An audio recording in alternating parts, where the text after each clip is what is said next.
Hello, and welcome to another episode of the B2B Leadership Podcast. My name is Nils Vinje, and today my guest is vocal coach John Henny. John, welcome to the show. Happy to be here. John, I'm super excited to have you on. I've got to read off a few quick stats here about you just to set the stage for your background, which is thoroughly impressive. And then we're going to get into all things voice and leadership today. So, John, you've been a leading voice teacher for over 25 years, and he's taught thousands of singers, including Grammy winners and top background and session singers, right? Your students have appeared on Broadway and major touring companies, and you've trained hundreds of voice teachers, including many of the industry's biggest leaders. Now, your popular podcast, The Intelligent Vocalist, and your YouTube channel has over 12 million views. And I saw recently it was over 130,000 subscribers to your YouTube channel. It's absolutely phenomenal. And your best-selling books on Amazon, including Beginning Singing and many others, have been tremendous assets to the community. And you've even lectured at USC and the Paul McCartney Liverpool Institute of the Arts. John, just a thoroughly impressive resume there. You have deep background, deep expertise in the vocal area as a coach and as a leading expert. And I'm so excited to talk about the role that your voice plays in your leadership with you today. Great. Let's do it. Let's do it. All right. So digging in, recently you came and joined the B2B Leaders Academy as one of our expert guest speakers. And you did an intriguing session with us where you took us through kind of setting the stage for the role that your voice really plays in leadership. And we also got into some details around how to tune your voice and how to use your voice. But I'd love to first start with the role that your voice plays in leadership and really in communication in general as well. Could you share a little bit about that? Yeah, I mean, the majority of what you're communicating it's not the words that you're using. A lot of it's your body language, but a large percentage is really your voice and how people hear you. And especially if you're having to deliver topics that maybe aren't super flashy, there are ways to use your voice to make these topics more interesting. And I will use the principles that great singers use in a performance. Things such as tone and range, accents, phrasing, all of these different ideas. When you employ these, it can really make your voice compelling to listen to.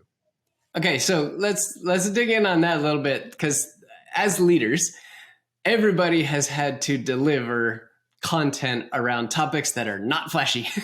Let's say that, right? Whether it's a weekly update, a status report, something, whatever it is, as mundane as it can be, an announcement about what's going to happen next month, like straightforward stuff. But what you're saying is that the content is important, but it is not the sole determining thing as to whether or not someone will pay attention. What's actually the most important thing to determine whether or not somebody will pay attention is the voice. Is that right? Yeah, it's your voice. It's the way you deliver it. I mean, when you look at a song, a singer in popular music will sing a verse a number of times and then the chorus. And these are repeating sections of music. And oftentimes in the chorus, it's the same words. And great singers will find different ways to deliver this content that just wakes up your attention. And we've all experienced that, where we have a song that we love and this performance we think is amazing. And then maybe we hear somebody do a cover of it and it's just bland. Yeah. One singer or you hear a cover of it and it's fantastic. Mm-hmm. And so what are the differences? And there really are things that you can do with your voice that engage people. One of them right away is just the pitch and range of your voice. We get people where they'll just kind of start to talk on a monotone and nothing changes. And when you do that, people's attention spans are shorter and shorter, and they drift off very quickly. And so, but when you start to get a little bit of resonance in your voice, you get a little more range going, even some other musical devices, it it helps keep them engaged, regardless of the material. So what is it that's actually engaging? Is it the difference between the tone and the voice and the resonance and the pitch? Or is it the way your brain is processing these signals because they are different and not just monotone? Like, what's the real difference that is being interpreted when you do this correctly versus speaking in one monotone voice and gets really old really fast? Yeah, it's interesting. When a voice, let's just take the sound of the voice itself. When you have more high frequency content in your voice, in other words, when your voice isn't really dull, where people talk like that, first of all, those voices are hard to hear, especially if there's a lot of ambient sound. But when a voice has more high frequencies, that hits a more sensitive part of our hearing. So that really helps just wake up a person's attention. And also, just the way that we'll lean into certain words and accent certain words will change the meaning, and also just help drive what you're saying, drive the energy, that along with tempo. And so I think it's all of those factors, just the sound and the variance in the voice, and also your ability to communicate some connection with the material. If you are not connected with the material, if you're bored by the material, well, that's going to come through in your voice as well. So there's also connecting emotion and intention into the voice becomes very important. The intention piece is really interesting, and you spent some time with us on this, and we talked about different types of intentions that we can assign to different either parts of our presentation or presentations as a whole, or the intention you have giving a presentation at a conference versus running your team meeting. And can you tell us a little bit more about the role that intention plays and how someone listening to this might be able to leverage intention in going forward in a way they may not have been aware of before? Sure. When you're speaking to someone, you're doing it for a reason. And when you really get strong intentions, when you're very clear as to what you are telling them and what your intention is by telling them, it really helps drive the voice. Even if the intention is as simple as to inform. But an intention can also be to inspire, to warn. There are different intentions. So if I get very, very clear about what it is that I am trying to achieve, that is going to connect the core, my emotional core, to my voice. And that really is important when you're speaking to someone. Allowing your emotional core to be part of your voice. They'll really start to feel your passion, even if it's, again, not the most interesting subject. That starts to come out as charisma. And we know people that can, they'll make a joke, well, I could listen to that person read the phone book. But why is that? Because this person not only has a pleasing sounding voice, the voice is varied so that it doesn't become dull and repetitive. And also there's something beneath it. There's something behind it. And there's a purpose behind this person talking to you. So I'm a big believer in getting really strong intentions. Okay. So if a leader out there listening to this, let's say, was going to give a presentation at, let's say, an internal QBR, for example, where they have to give an update as to the progress of their team and their department over the last quarter and kind of lay out the plans for what they're going to plan to achieve the next quarter. Fairly straightforward, right? Some of this, depending on the situation, might be considered fairly dry. Mm-hmm. So what would your recommendation be with regards to intention? Is this something they should be thinking about on a slide by slide basis? Or is this something they think about as a presentation as a whole?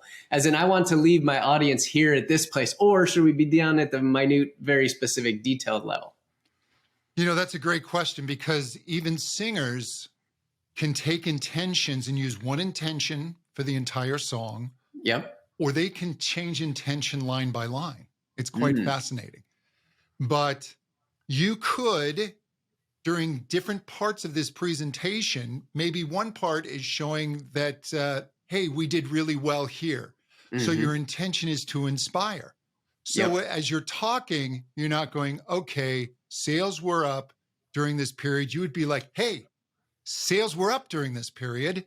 And maybe there's something else where you might want to warn your team, this isn't looking so good, or we may want to watch out for that. And when you're warning somebody, you're going to take on a different tone.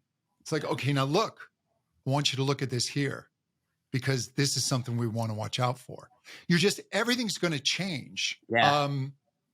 And it's subtle, but a great acting coach once told me, if you think it, the audience will get it. Yeah. So it's also for you. It helps you as you go through your presentation, go, you know what? My intention during this period is X, and then I have a different intention over here, Y. And if you just have those clear intentions, it will kind of drive your energy. It's going to drive how you communicate and how that is imparted to your audience. I think that's incredible advice and great example there in just that short snippet of how two different sentences, perhaps relating to two different slides, communicated tremendous amount of insight and feeling and what the presenter wanted to communicate just by having a different intention.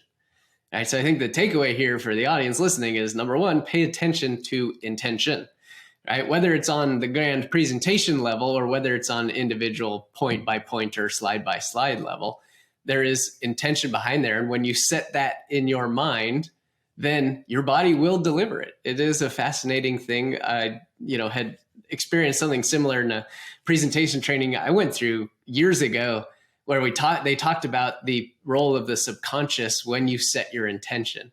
When you set your intention, the subconscious can take over and literally deliver that through. And the best actors in the world obviously do this incredibly well. Singers too.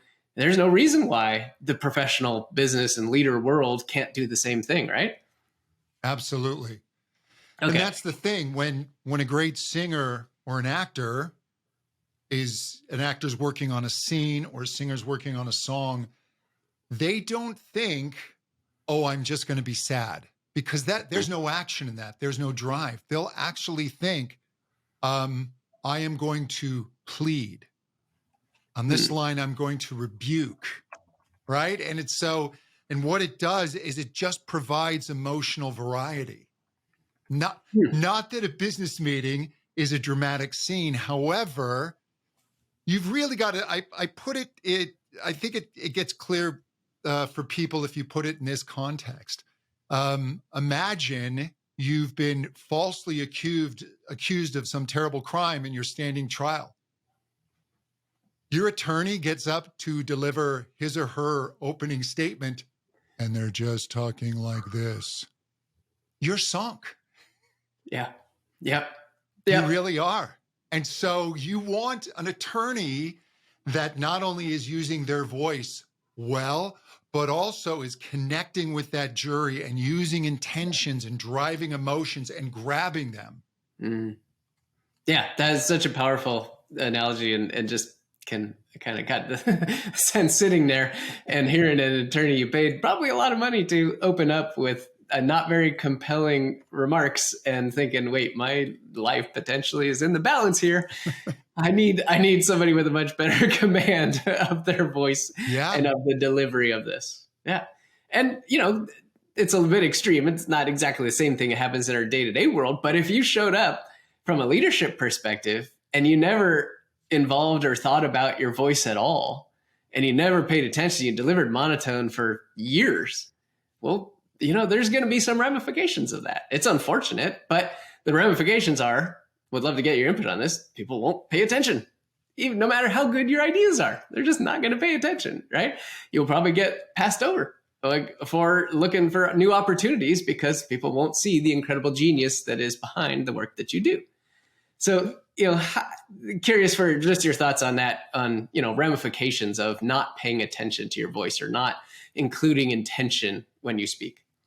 Yeah, if you are able to captivate people with your voice, if you're able to emotionally connect with people, and the voice is our primary instrument, then you're going to do better in sales. You're going to do better in leadership.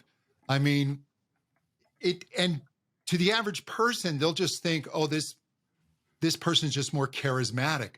But what creates that charisma? Well, a big chunk of it is your voice. It's your body language. It's how you hold yourself, but it's also how you communicate. So you made a really interesting point there. Your voice is the primary instrument, right? To emotionally connect, to captivate people. And the most fascinating thing, that came out of our, when you joined the B2B Leaders Academy as our expert guest, and the number one piece of feedback I heard from all the members minds were blown going through your presentation, going through some of the exercises, was really, I never thought that to engage a voice coach. I never thought about how to use my voice this way. I just have a way of speaking. It's how I've always spoken, and I didn't really think too much more of it. And the fascinating thing is, like, your voice is the thing you're with from the very beginning of your life to the very end of your life. And, the percentage of people who have ever engaged a voice coach or truly understand the voice at the, at a level, that you do, certainly small, but even on an awareness level seems incredibly small. And I'm curious for why is that? You've studied voice, you've taught voice teachers, you've studied voice, you've worked with some of the biggest names in the entertainment industry. Why is it that only a very, very small percentage of the population has any notion of what it really means to use your voice as an instrument to captivate people and to connect in an emotional way? Yeah, I think it's a few things. Number one, we take our voice for granted. Mm-hmm. And most people aren't going to think about a voice coach unless they want to learn to sing. Yes. So I think people are also intimidated by the idea of going to a voice coach. They think, oh, I can't sing. And it's like, well, actually, speaking is singing, right? And it's not following all the rules of music, but it's music. It has rhythm, it has pitch. And the more that you incorporate music into your voice, I believe the more people are going to be driven to listen to you. So yeah, I think people don't realize that your vocal cords are two pieces of soft tissue. The total area is the size of your thumbnail. That's amazing. It's just absolutely. So much of your livelihood depends on these two bits of soft tissue. And we've seen people, whether they're politicians out on the road, getting towards the end of an election cycle, where they lose their voice. And if you also need to learn how to take care of your voice. Well, let's go into that next, because that was a really interesting area that you shared with us. And maybe you can talk a little bit about some of the most common pitfalls of things that happen when you speak a lot, or, like you said, like losing your voice at the end of a intense week or intense days of doing calls. Like, what is happening when that happens first? And then we'll talk about how we might be able to take better care of our voice.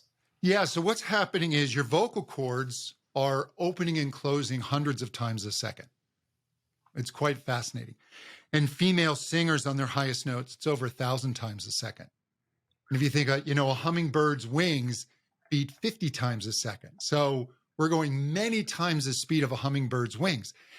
And if we are abusing that as they're banging together, just think of clapping your hands many thousands of times in a violent way. Your hands are going to get swollen. So what happens is your vocal cords begin to swell. And what they do is they buzz like a trumpet player's lips. Well, if a trumpet player has swollen lips, it's very hard to do that. So that's what happens when you start losing your voice. So we usually respond by applying more pressure and pressing the vocal folds or vocal cords together even more violently to try to get them to work, which just becomes a downward spiral. I've totally been victim of that. Yeah.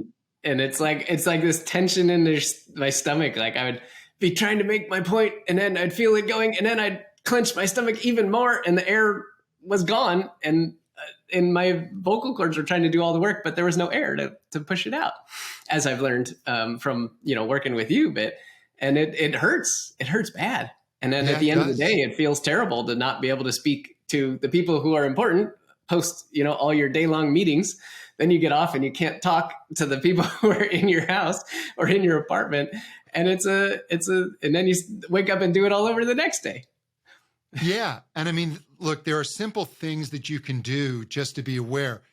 If you have a big presentation the next day, I wouldn't go out partying the night before for sure. I would even be careful about where you go to dinner, how loud the environment is, because you don't want to be overusing your voice. You want to make sure that you're well hydrated. You want to make sure you're not eating too close to bedtime, so you're not dealing with reflux, because that stomach acid can come up and burn and irritate your vocal folds.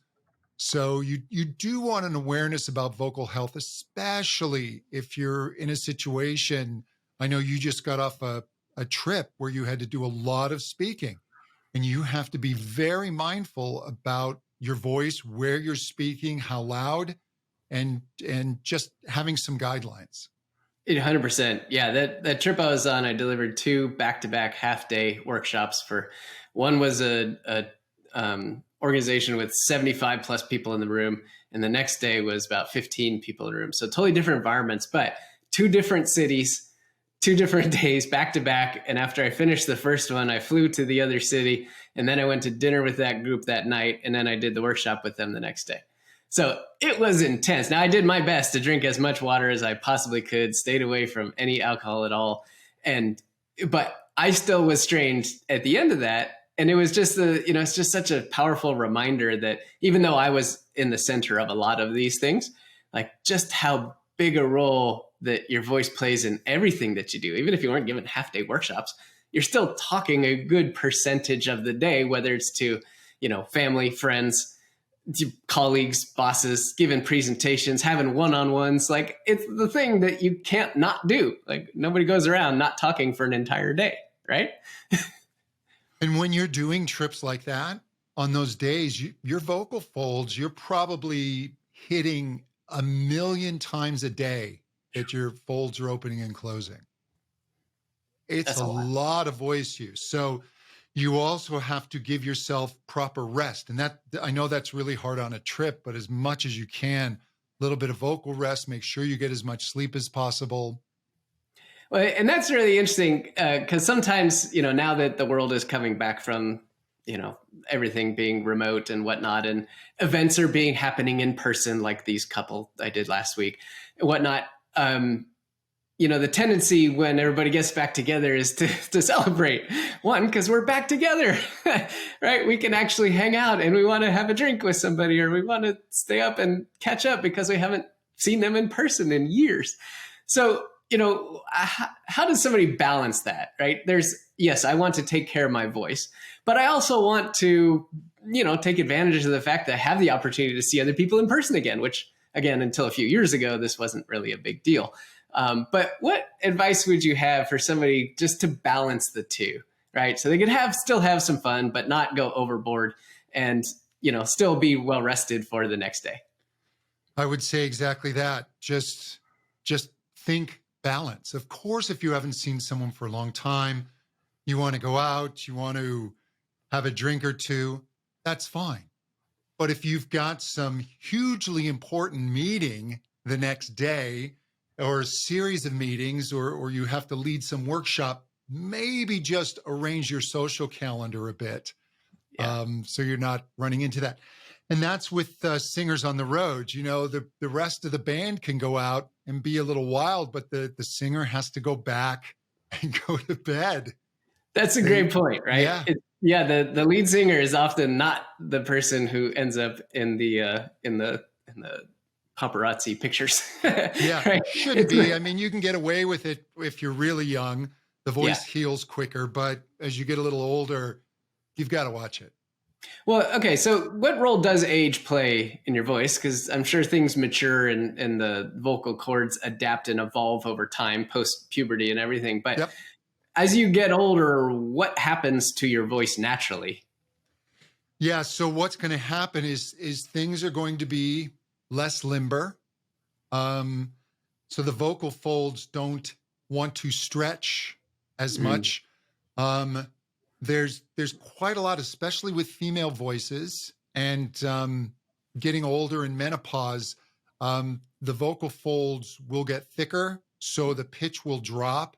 And this is something you want to watch, because when that happens, we kind of allow it to drop too much and the voice may start going down here. You'll hear people that talk with a lot of fry.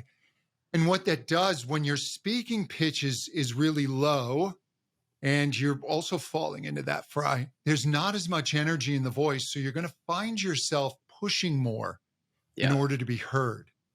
So I work with people on just finding their optimal speaking pitch, also doing exercises to just keep everything a bit more limber and just keep everything stretched.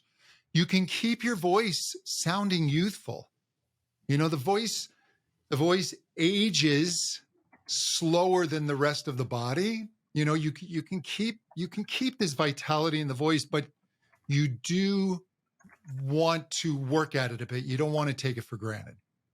That's fascinating. And that's the one thing I've certainly taken away from, since we got connected and talking about, I've always been kind of fascinated by voice, but had never gone very deep with it. And then learning everything that you taught us in the academy and piling on some of the things that you and I have done one-on-one has been fantastic, because just the fact that you don't want to let it be.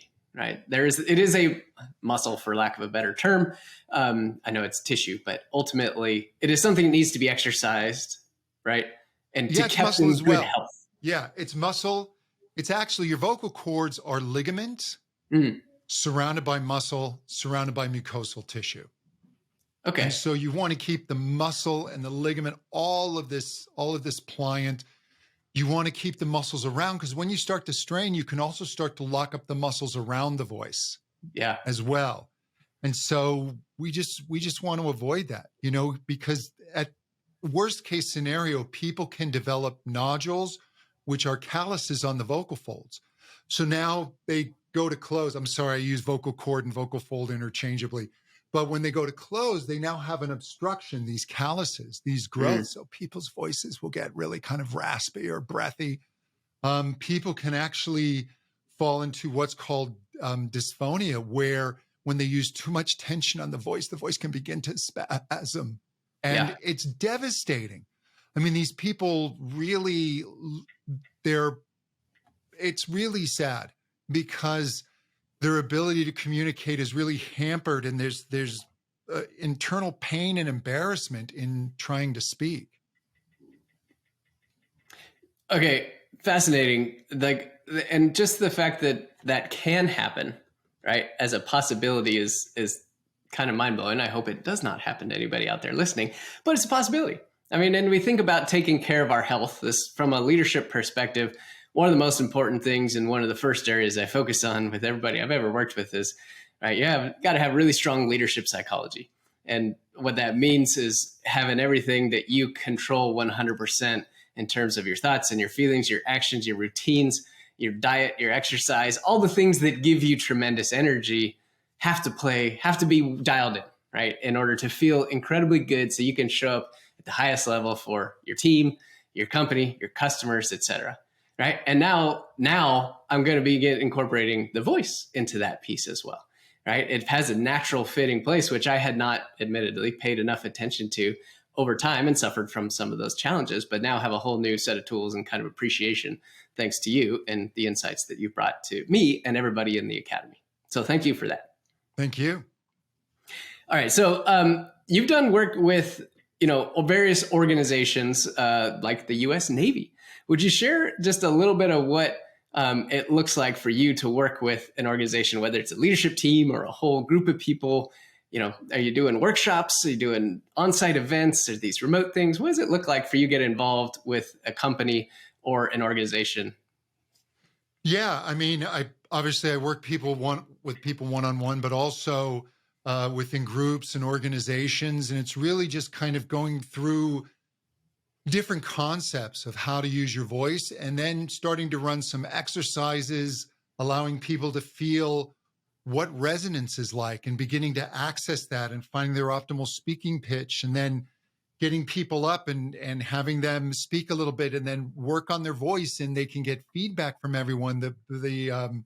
It's funny, we make small changes in our voice, but to those observing, it sounds like a huge change. Yeah. And it's remarkable what it can do for their speaking skills.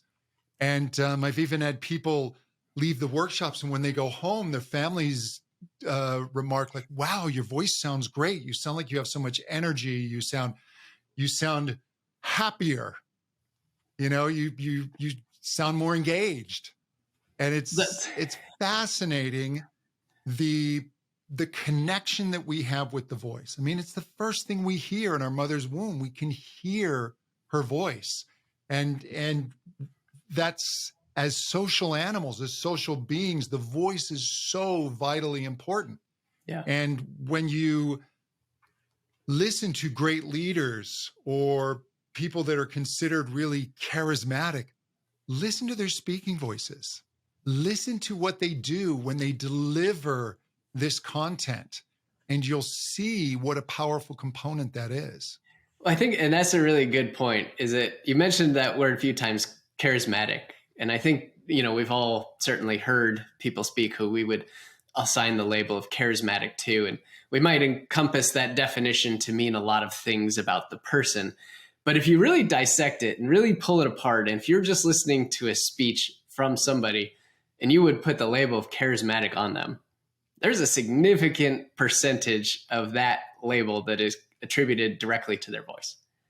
And I had never thought of that before. It's like, oh, that's an incredible speaker. They're really charismatic. Like, they connected right away. But the reason why they connected was just how they used their voice. And that, I think, is the most fascinating thing. Absolutely. People think that charisma is some magic that you either have or you don't. And it's actually, if you learn the basic principles, and if you really learn communication and how to use your voice, you can tap into a lot of that. And I think that's what's waiting on the other side for every single person listening to this episode, right? Is that the potential is there. If you've never thought about your voice, absolutely. Guess what? It doesn't matter. The best time to start was yesterday, and the next best time was today. That's okay. That's right? And it doesn't matter if you're in your 20s, 30s, 40s, 50s, 60s, 70s. It just doesn't matter. You can always improve, always change, always adapt. And now you have a little bit more insight into the power of your voice from our wonderful friend, John, who has been so gracious to spend his time with us, taking us through this. John, if someone is interested in working with you, either one-on-one or booking you to come to their next event, whether it's an offsite or kickoff or something, to do some work with their team, either a whole group of people or just a leadership team, how would they get in touch with you? Yeah, you just go to John Henny, JohnHenny.com. And on the upper menu, just click on speakers. Perfect. Awesome. Well, we'll have that included in the show notes, johnhenny.com. And again, John, thank you so much for coming to the B2B Leaders Academy as a special guest. As I mentioned before, like, the number of people who said my mind was blown by what John just taught us in an hour was absolutely fascinating. And every so often we have special guests like John come and share incredible insights into how to become a better leader. That's the whole purpose of the B2B Leaders Academy.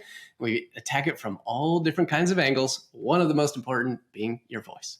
So John, thanks so much for spending time with us today. Take care, and we'll talk to you soon. Thank you.